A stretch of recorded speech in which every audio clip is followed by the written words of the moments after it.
ಪುರಸಭೆಯ ಸಾಮಾನ್ಯ ಸಭೆ ಶನಿವಾರದಂದು ಆರೋಪ ಪ್ರತ್ಯಾರೋಪಗಳ ಮಧ್ಯೆ ನಾಮಕ್ಕೆ ವಾಸ್ತೆ ನಡೆದ ಹಾಗೆ ನಡೆಯಿತು.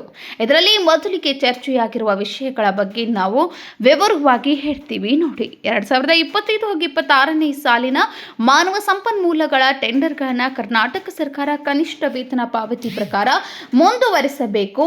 ಸಂಕೇಶ್ವರ ಪುರಸಭೆ ವ್ಯಾಪ್ತಿಯಲ್ಲಿ ಬರುವ ಸ್ವಚ್ಛ ಭಾರತ ಮಿಷನ್ ಅಡಿಯಲ್ಲಿ ಸ್ವಸಹಾಯ ಗುಂಪುಗಳಿಗೆ 5 ಜನ ಕಮ್ಯುನಿಟಿ ಮೊಬಲೈಸರ್ ಮತ್ತು ಕೆಲವು ಜನ ವಸತಿ ಪ್ರದೇಶಗಳ ಚರಂಡಿ ನಿರ್ಮಾಣ, ಹೀಗೆ ಒಟ್ಟು 13 ವಿಷಯಗಳ ಮೇಲೆ ಚರ್ಚೆಯನ್ನು ನಡೆಸಲಾಯಿತು.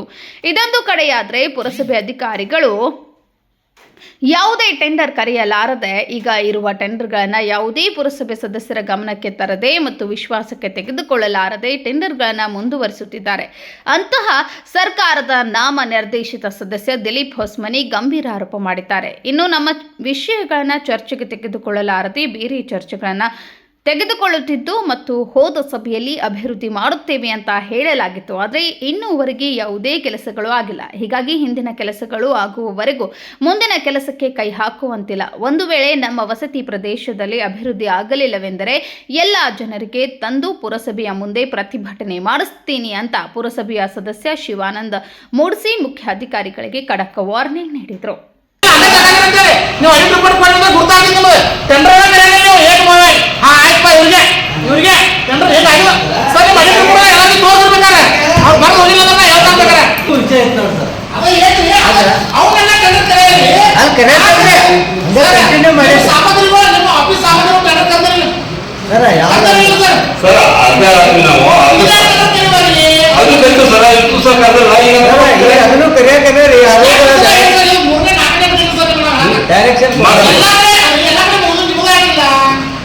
ನೀವಿನ್ನು ನಮ್ಮ ಚಾನೆಲ್ಗೆ ಸಬ್ಸ್ಕ್ರೈಬ್ ಆಗಿಲ್ಲವೆಂದರೆ ಕೂಡಲೇ ಸಬ್ಸ್ಕ್ರೈಬ್ ಆಗಿ. ಇದೇ ರೀತಿಯ ಹೆಚ್ಚಿನ ಮಾಹಿತಿ ಹಾಗೂ ಪ್ರತಿದಿನದ ಸುದ್ದಿಗಳಿಗಾಗಿ ಬೆಲ್ ಐಕಾನ್ ಕ್ಲಿಕ್ ಮಾಡೋದನ್ನು ಕೂಡ ಮರಿಬೇಡಿ.